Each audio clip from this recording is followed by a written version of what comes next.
بسم اللہ الرحمن الرحیم۔ السلام علیکم۔ آپ سب دوستوں کو ڈی این وائس میں خوش آمدید کہتے ہیں۔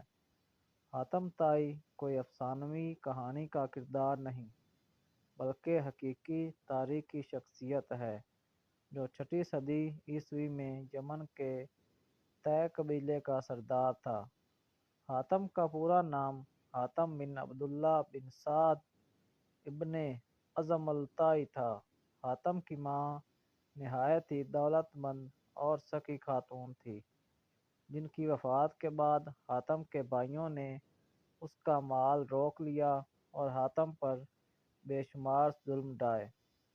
حاتم کو سخاوت وراثت میں ملی تھی، یہی وجہ تھی کہ وہ جوان ہو کر نہایت ہی سخی شخص ثابت ہوا۔ حاتم نے سخاوت میں اس قدر مبالغہ کیا کہ جب وہ بچپن میں دادا کے پاس رہا کرتا تھا، اس وقت وہ اپنا کھانا لے کر باہر نکل جاتا۔ اگر کوئی مل جاتا تو ساتھ مل کر کھا لیتا، ورنہ کھانا نہ کھاتا تھا۔ یوں حاتم پورے عرب میں مشہور ہوا اور اس کی سخاوت کے چرچے عام ہو گئے۔ کچھ لوگوں نے حاتم کی سخاوت کے بہت سے قصے گڑھ لیے، لیکن اس کے باوجود حاتم کی سچی حکایت اس کی سخی شخصیت کی دلیل ہے۔ عرب میں جبل بن سمرہ کی چوٹی پر واقع ایک مقام تھا جہاں حاتم رات کے وقت آگ جلایا کرتا تھا تاکہ علاقے سے گزرنے والوں کو راستے کی رہنمائی حاصل ہو سکے۔ اس مقام کو آج حاتم طائی کا آتش دان کہتے ہیں۔ یہ علاقہ آج بھی آثار قدیمہ کی حیثیت رکھتا ہے۔ ابن عربی کے مطابق حاتم ہر میدان میں کامیاب تھا، خواہ وہ جنگ ہو، مقابلہ ہو، کھیل ہو یا سخاوت ہو۔ زمانہ جاہلیت میں ماہ رجب کا چاند بہت ہی مقدس مانا جاتا تھا، لہٰذا جب رجب کا مہینہ شروع ہوتا تو حاتم ہر روز 10 اونٹ ذبح کرتا اور لوگوں کو کھانا کھلاتا۔ یوں تو حاتم کی سخاوت اور فراخ دلی کے قصے بہت سارے ہیں، لیکن چند ایک جو بہت ہی مشہور ہے کہ روم کے بادشاہ قیصر کے دربار میں ایک دن حاتم طائی کی سخاوت کا تذکرہ ہوا۔ ایک شخص نے بتایا کہ حاتم کے پاس عمدہ نسل کے گھوڑے ہیں جو نہایت ہی خوبصورت ہیں۔ حاتم کی تعریف سن کر بادشاہ نے کہا، جب تک کسی آدمی کو آزمایا نہ جائے اس وقت تک اس کے بارے میں کوئی رائے قائم کرنا عقل کے خلاف ہے۔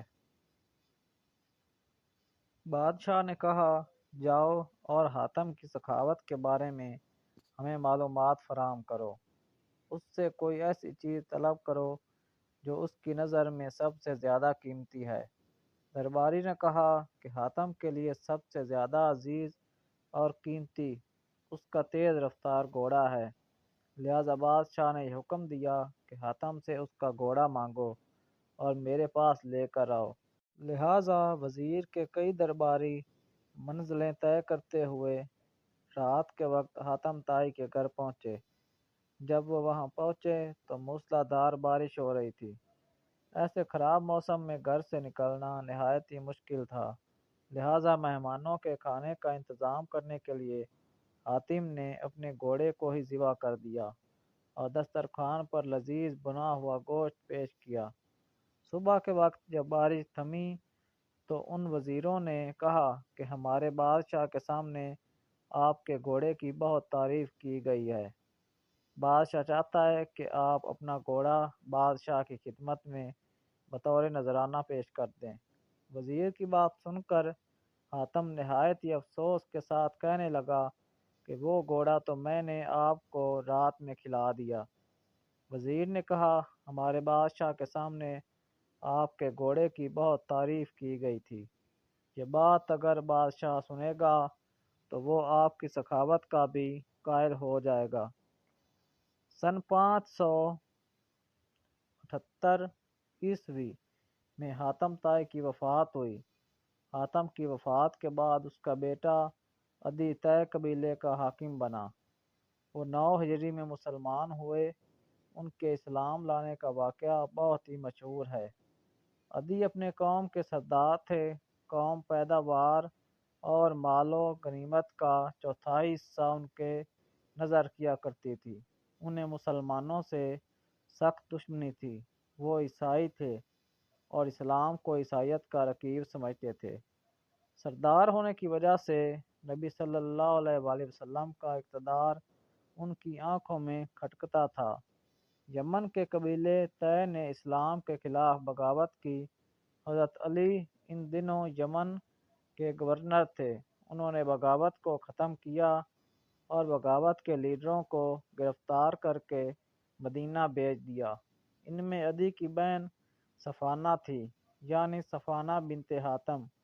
وہ بھی نبی صلی اللہ علیہ وآلہ وسلم کے سامنے پیش کی گئی۔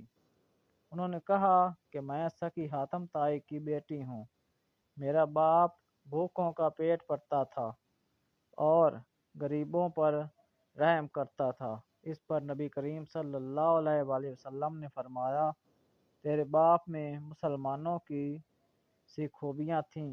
اگر تیرا باپ مسلمان ہوتا تو یقیناً ہم اس پر رحم کا معاملہ ہی فرماتے۔ اس لڑکی کو رہا کر دو کیونکہ اس کا باپ اعلیٰ اخلاق کا مالک تھا اور اللہ اعلیٰ اخلاق کو پسند فرماتا ہے۔ لہٰذا نبی کریم صلی اللہ علیہ وآلہ وسلم کے اس حسن سلوک سے متاثر ہو کر عدی اور ان کی بہن صفانہ نے بعد میں اسلام قبول کر لیا۔